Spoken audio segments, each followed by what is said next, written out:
بنگلہ دیش کے جہاز کے بعد اب ہم پہنچے ہیں ملیشیا کے جہاز میں. ملیشیا کا جہاز کچھ چھوٹا ہے لیکن کافی ایک روبسٹ قسم کا جہاز نظر آ رہا ہے. اس کا نام KD ترنگانو ہے. تو آئیے ذرا جہاز کے اندر چل کے دیکھتے ہیں.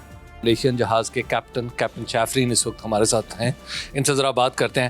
فرسٹ آف آل کیپٹن شافرین, welcome to Pakistan. Yes, it's great. How do you feel? It's great pleasure. It's distinct honor to be here. Have you been First time. For the first time you are? Yes. What about your ship? Is it a warship or what?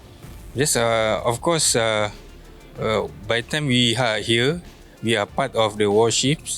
And why we are chosen here, representative for Malaysia, is because this is one of the ship that currently have a highest operational achievement.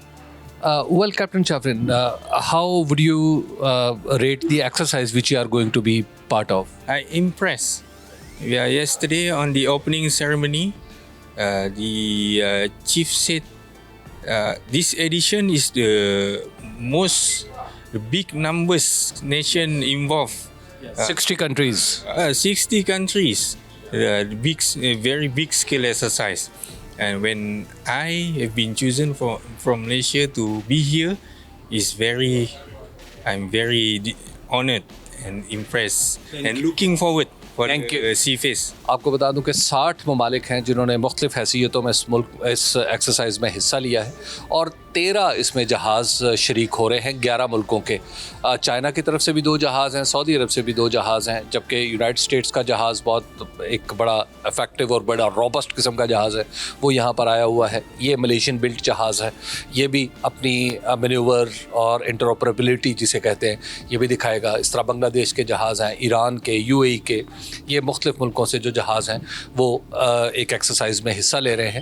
اور exercise کا بنیادی مقصد again وار نہیں ہے, جنگ نہیں ہے, بلکہ امن کے لیے ہے. یعنی جو ہمارے سی روٹس ہیں پوری دنیا کے جو یہاں سے گزرتے ہیں ان کو محفوظ بنانا ان تمام ملکوں کی کسی نہ کسی درجے میں ذمہ داری ہے. مثال کے طور پہ پاکستان نے اپنے حصے میں آنے والے سمندر کی دیکھ بھال کرنی ہے, سعودی عرب نے اپنے, ملیشیا نے اپنے. تو لہٰذا یہ جتنے سی روٹس ہیں ان کو محفوظ بنانے کے لیے یہ ایکسرسائز کی جا رہی ہے.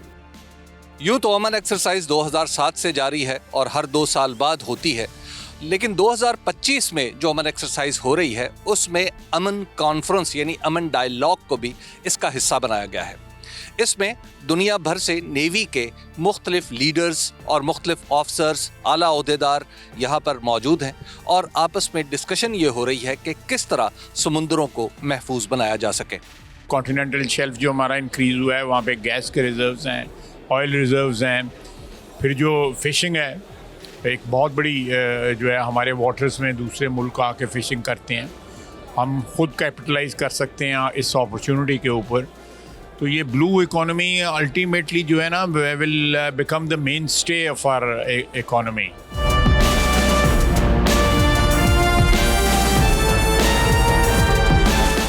امن ایکسرسائز اور امن ڈائیلاگ میں مشاہد حسین سید صاحب بھی پاکستان کے معروف دانشور اور صحافیوں کے لیے ایک مینارہ راہ, بلکہ آپ اس وقت ہمارے ساتھ موجود ہیں. مشاہد صاحب یہ بتائیے گا کہ ہم ابھی آپ بھی تقریر فرما رہے تھے, آپ کہہ رہے تھے کہ اب ہمیں قازقستان اور اس طرح کی جتنی بھی لینڈ لاکڈ اسٹیٹس ہیں, سینٹرل ایشین اسٹیٹس, انہیں بھی راستہ فراہم کرنا ہے. کیا ہم وہ راستہ فراہم کرنے کی پوزیشن میں ہیں ڈپلومیٹکلی, دیکھیں پولیٹیکلی؟ میں سمجھتا ہوں کہ اس وقت بڑی نہایت ضروری ہے کہ ایک نئی دنیا ابھر رہی ہے ہمارے ارد گرد. اس خطے میں بڑی اہم تبدیلی آ رہی ہیں اور ہم جیسے میں نے کہا اپنی تقریر میں ایک ہب ہیں, ایک محور ہیں علاقائی کنیکٹیوٹی کے اور علاقائی سیکیورٹی کے. ایک طرف ہم عربین سی میں میریٹائم سیکیورٹی کر رہے ہیں, ایک طرف ہمارے پریزیڈنٹ گئے ہیں چائنا, انہوں نے سی پیک. تو اس کے لیے ضرورت ہے سازگار حالات ہوں کہ پاکستان کے اندر امن سلامتی ہو, ایک دست شفا ہو, اور یہ جو ہے نا نہ ختم ہونے والی ایک خانہ جنگی کہہ لیں, سیاسی خانہ جنگی کہ تکرار, تضاد, تصادم کی سیاست, اس کا خاتمہ ہونا چاہیے.